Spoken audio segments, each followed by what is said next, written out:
Hello, BookTube. Who's up for a nice, long, juicy mail haul?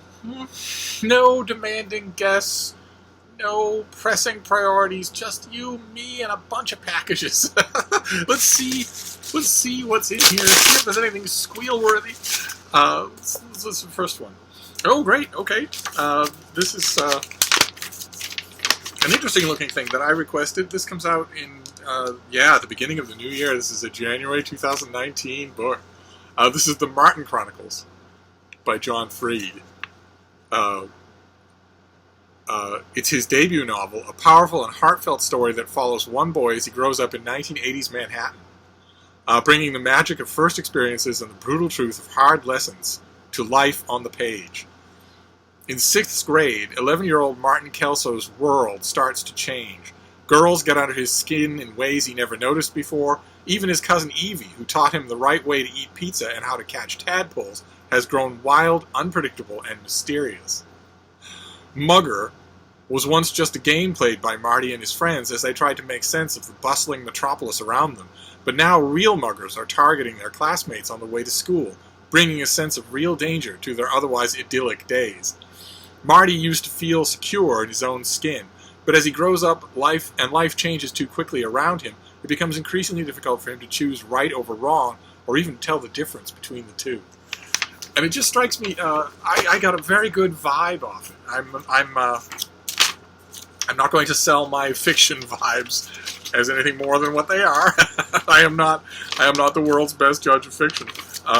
But I got a very good vibe off this, something, a feeling about it that I like. A lot of it will depend on whether or not the author can capture the feel of 1980s Manhattan. I happen to live in Manhattan at once upon a time, and I've visited 1980s Manhattan many, many times. The 80s were an entirely different world, and I wonder if this author I know nothing about him. I wonder if he teaches creative writing at Duquesne University in Pittsburgh.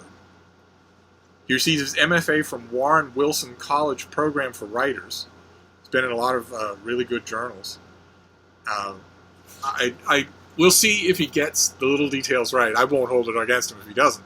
But the 80s, for someone in 2018, looking back at the 80s, when children walked the sidewalks without helicopter parents, when littering was common, when the endless prescriptions of the nanny state were non-existent. They weren't there at all. The state told people, ordinary people going about their day, told them almost nothing about what they could or couldn't do. And a kid growing up in the wilds of that strikes me as a fantastic premise. We'll see how it goes. I will report back in the new year. All right, so we're off to a fine start with the fiction. Oh, goodness gracious, it's him again. Oh, my. Okay. All right. This is due. When is this due? This is due in September. This is The Death of Hitler by Jean-Christophe Bissard and Lana Parshina. I guess she translates. She is the translator. Lana Parshina, is she the translator? No, it's translated by Sean Whiteside. They're just both authors. What happened to Hitler after the fall of Berlin in 1945? Did he commit suicide? Was he shot? Did he escape to South America? The questions and myths enveloping Hitler's final days are settled in The Death of Hitler, an extraordinary feat of investigative detective work about the most famous historical cold case of the last century. I just realized, can you even hear me over the ventilator there? No, that might be better. After years of requests, they were permitted to read classified documents and examine Hitler's remains after gaining access to the State Archive of the Russian Federation. The vaults of the FSB, the Russian Intelligence Service, before there was a KGB, and the Russian State Military Archive. Coupled with new eyewitness accounts, Broussard and Barshina reconstruct the tense final hours and moments in the bunker as the Red Army and the Allies advanced on Berlin. Always a fascinating subject. Of course, if you're a pub sheet writer, you have to ask those questions. Did he commit suicide? Was he shot? Did he escape to South America? If you're a publicist for a book like this, you have to do that. But there isn't any mystery. I hate to say it. There isn't any mystery to the death of Hitler. And you didn't need to go prowling in the Russian archives to find that out. The evidence, unimpeachable, convergent evidence that we had long before the Russian archives were opened is perfectly sufficient. There is no doubt at all. There hasn't been in 50, 60, 70 years about the death of Hitler. But it's an endless source of speculation anyway. I watched a bunch of really entertaining YouTube videos just from talking heads expounding to the camera, documentary style, about how, one of Hitler's daredevil female pilots got him out of Berlin on one of the sole remaining airstrips, and he spent the rest of his time in South America. And you have eyewitness accounts of people there saying that this man, he had white hair, the look on his face sent a chill down my spine. And I don't begrudge those at all. Those are wonderful to watch, but there is no mystery about the death of Hitler. So I'll be reading this with a huge amount of interest, but I won't be looking for revelations or bombshells. Dun, dun, dun. Okay, all right. This next one is going to tromp all over the fiction world in the autumn. This is Killing Commendatore by Haruki Murakami. Oh my God! In the requisite ugly American cover. Oh, good Lord. Okay, look at the size of this thing. Oh my. Alright, so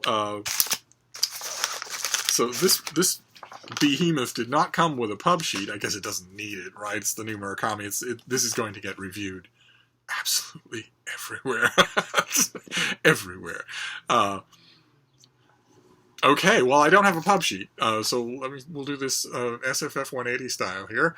In Killing Commendatore, a 30-something portrait painter in Tokyo is abandoned by his wife and finds himself holed up in the mountain home of a famous artist.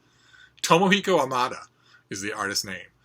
When he discovers a previously unseen painting in the attic, he unintentionally opens a circle of mysterious circumstances. To close it, he must complete a journey that involves a mysterious ringing bell, a 2-foot-high physical manifestation of an idea, a dapper businessman who lives across the valley, a precocious 13-year-old girl, a Nazi assassination attempt during World War II in Vienna, a pit in the woods behind the artist's home, and an underworld haunted by double metaphors, both in capital letters. A tour de force of love and loneliness, war and art, as well as a loving homage to the Great Gatsby. Killing Commendatore is a stunning work of imagination from one of our greatest writers. Okay, so a loving homage to the Great Gatsby. No mention anywhere in that summary of Don Giovanni. So, and I'm going to assume that Don Giovanni will be all over this book. Otherwise, hence the title. But what do I know? I have, to put it mildly, a long and problematic relationship with this author. So this is translated from the Japanese by Philip Gabriel and Ted Goosen, and it comes out in early October. The new Murakami. Lord Almighty.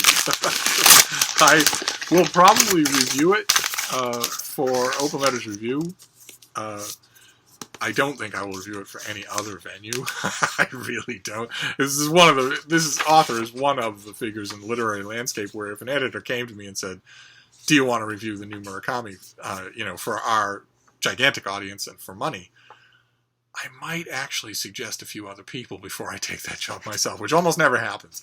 But anyway, okay, all right. This is the finished copy of something that comes out right away in early August. This is Third Thoughts by the physicist Steven Weinberg, which is just a bunch of his thoughts on physics and subatomic particles and whatnot. I'm assuming, I have the advanced copy and I've been just sort of leering at it.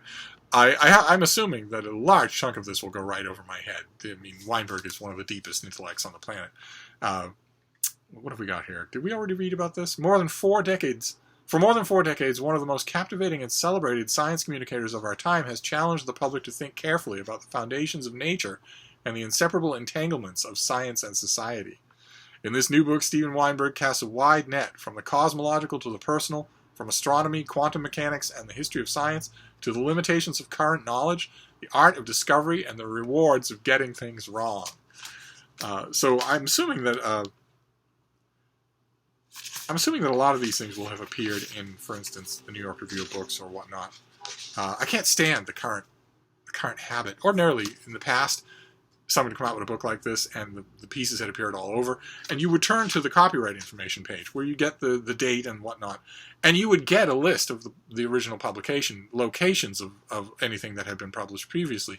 And books don't tend to do that anymore. And also, even if you didn't get that, you would get to the end or the very beginning of an essay, and you would get the attribution, and that doesn't happen either.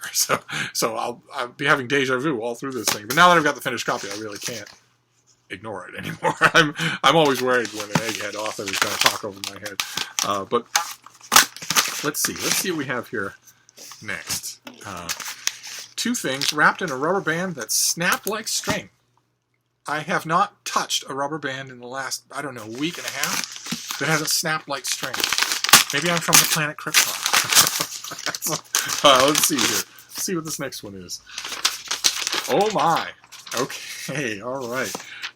Okay, this comes out in late October. It's a great big biography. It is by Jean Moorcroft Wilson, and it is a big biography of Robert Graves. From the Great War to Goodbye to all that, his great snarky memoir. Wow. Okay. All right. Well, this could easily fit in the pattern of 2018 so far for biographies, which is that the ones that aren't dead Romans, dead Kennedys, or English kings are the ones that please me the most. So let's see. You can stare at young hottie Robert Graves. On November 11th, 1985, when the poet laureate Ted Hughes unveiled a memorial stone in Westminster Abbey to 16 of the First World War poets, Robert Graves' name was among them, even though he virtually suppressed all of the poems he published during and just after the First World War. Until his son reprinted almost all the poems about war in 1988, Graves' status as a war poet depended mainly on his prose memoir, Goodbye to All That. Of the previous biographies written on Graves, none attempt to deal with this paradox. The suppressed poems themselves have been largely neglected until now. Okay, so is this not going to be a full biography? In this book, the author, who's a celebrated biographer of Siegfried Sassoon, Edward Thomas, and Virginia Woolf, relates Graves' fascinating life during the period from his birth up to the early 1930s. His experiences in the war, his being left for dead at the Battle of the Somme, his move to Spain, and his final goodbye to Sassoon in 1933. In this deeply researched new book, which contains startling archival material never previously revealed and little-studied poems, the author traces how Graves' compelling life informed the development of his poetry during the First World War, his thinking about the conflict, and his shifting attitudes towards it. Okay, so it doesn't sound like it is going to be a soup-to-nuts biography. Because what is a biography of Robert Graves without I, Claudius? What is a biography of Robert Graves without the novels? But it's a smaller focused biography. Those can still be great. Certainly, to put it mildly, I am still interested. And I'm wondering now if this, I've mentioned on this channel before that the synchronicity of some new book that I get lining up with the Brattle Bookshop here in Boston, a great used bookstore that I go to as often as I can. I've mentioned that often there's a synchronicity that I can't explain, where I will get a new book and something directly connected to that book will suddenly appear at the Brattle when the two are not connected. And now I'm wondering if Goodbye to All That will show up at the Brattle. I realized the other day, to my horror, that I do not have mass market paperback copies of I, Claudius, or Claudius the God. The ones with the BBC cover art, the Roman tile cover art on the cover. I don't have either one of them in mass market. Absolute staples. And I don't have them. Don't know where mine went. I had stacks of both. I must have given them all away. So now I'm wondering, does this mean that maybe I, Claudius, and also Goodbye to All That will show up at the Brattle? I would love it. I would love it if they did. I don't, at the moment, have any Robert Graves. Which is kind of strange. Let's see what this next one is. Oh, okay. This is the finished copy of Severance by Ling Ma. I think we saw this on this channel before. It's at once a comedic office satire, a moving coming-of-age novel for the millennial generation, and an immigration narrative about a young woman making her way after the death of her parents. It's also a post-apocalyptic road adventure with zombies. Is it any of those things well? Would it have been some of those things well if it hadn't been all of those other things? So a sharp and original new voice. I wonder if this is this a debut? This might be a debut novel. A sharp and original new voice. Ling Ma is a graduate of the MFA program at Cornell University, and the writing has appeared in Granta and Vice, among other publications. And she herself is a first-generation immigration. Okay, so is this a debut? I'm now curious. Yeah, it looks like this is. Okay, all right. So this comes out in August. Yes, mid-August. I have the advanced copy and I haven't read it. Terrible, just terrible. Let's just barrel. This is going to be a long. We end in not one, not two, but 3 boxes. So there might still be squealing up ahead. Oh, fantastic! All right, this is another August release. This is the finished copy of. Do I have the pub sheet in here? Oh, yes, I do. Good. Okay. This is the finished copy of a new biography of Hubert Humphrey, who most of you won't know. Americans of a certain age will know this man. I was amazed that there was going to be a full-dress biography from a major publisher. This is Yale University Press, of someone who is now a political footnote. And I read it and loved it. Just loved it. I think the author is Arnold Offner, who is Cornelia Hugel Professor of History Emeritus at Lafayette College. And he's written a couple of other books, but no full-scale biography that I know of. I think this is his first full-scale biography. And it was fantastic, just fantastic. So this comes out in late August. I will happily read this again, especially now that I've got the finished copy with all the notes and the pictures and whatnot. Great, fantastic. All right, now we'll move on to the boxes here. This is box number 1. Nice big meaty mail haul. What have we got here?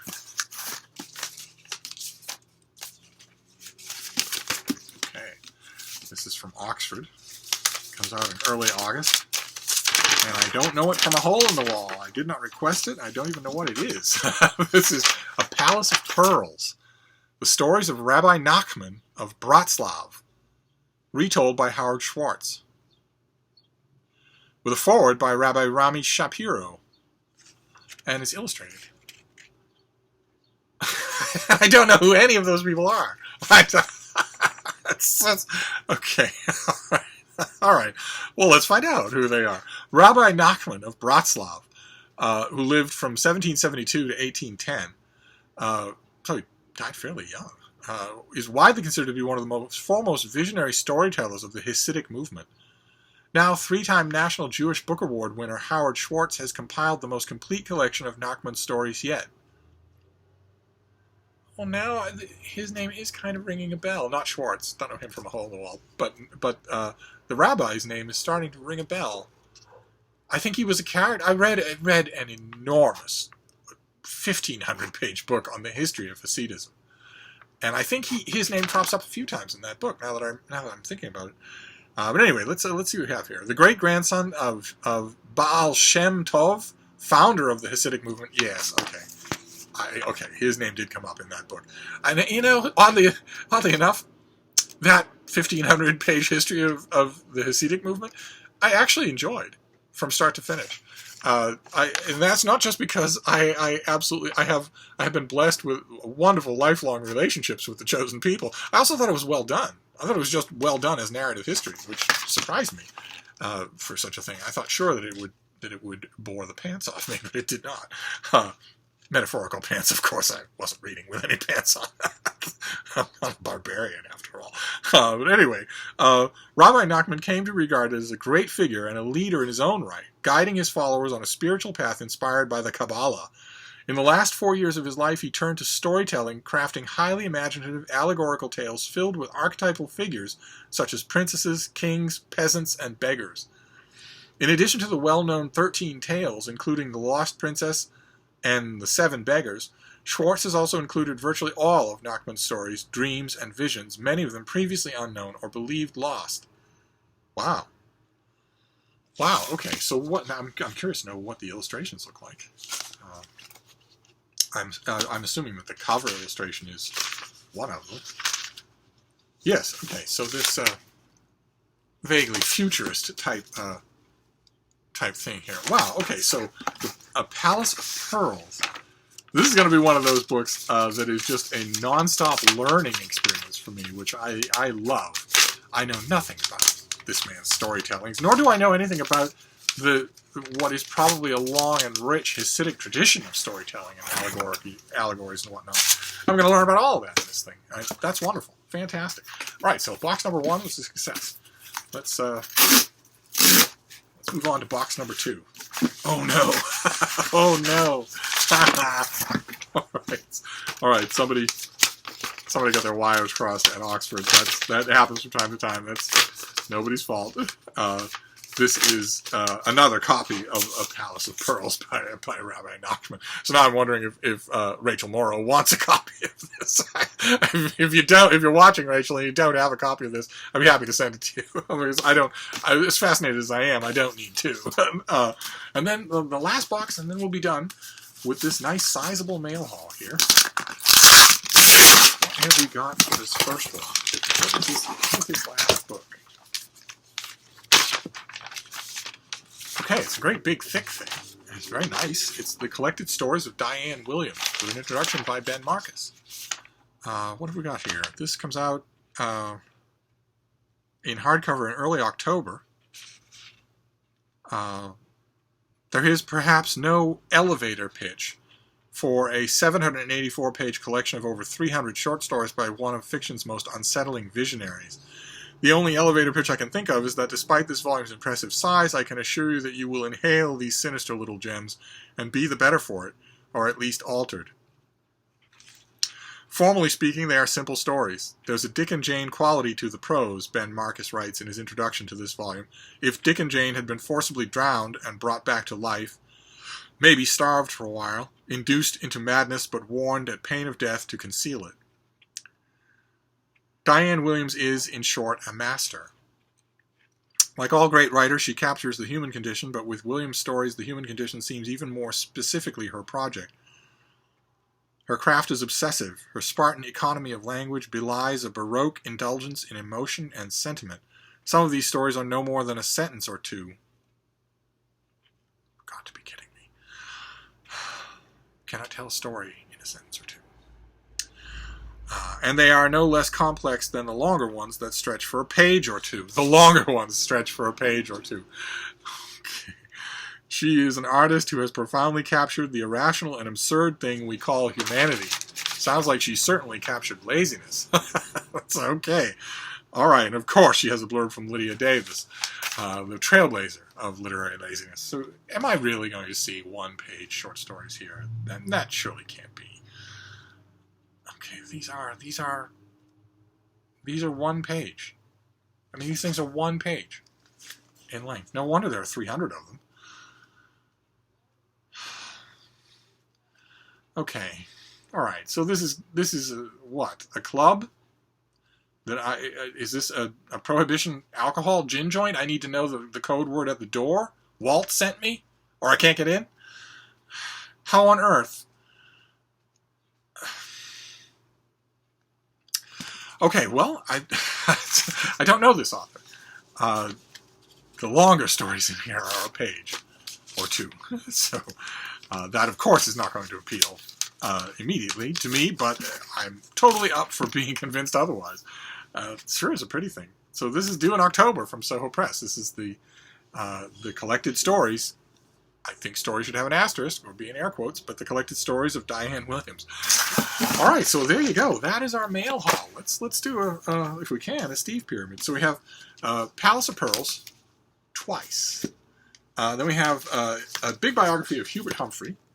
What else have we got here? A biography of the World War I and the poetic experiences of a young Robert Graves. We have Third Thoughts by Stephen Weinberg. We have Killing Commendatore by Haruki Murakami, no less. We have The Death of Hitler. We have The Martin Chronicles, a debut novel. We have Severance by Ling Ma, another debut. Another debut work, and we have the collected stories of Diane Williams, all 300 of them. So, good Lord, that is a nice, big, healthy mail haul to fill out our afternoon. I've got writing to do today, lots of it, but I'm still going to indulge myself for half an hour, 45 minutes, and just glomming all over these books and learning how I can about them, and maybe dipping into one or two of them. But in the meantime, I will wrap this up, and I will see you soon. Thank you, BookTube.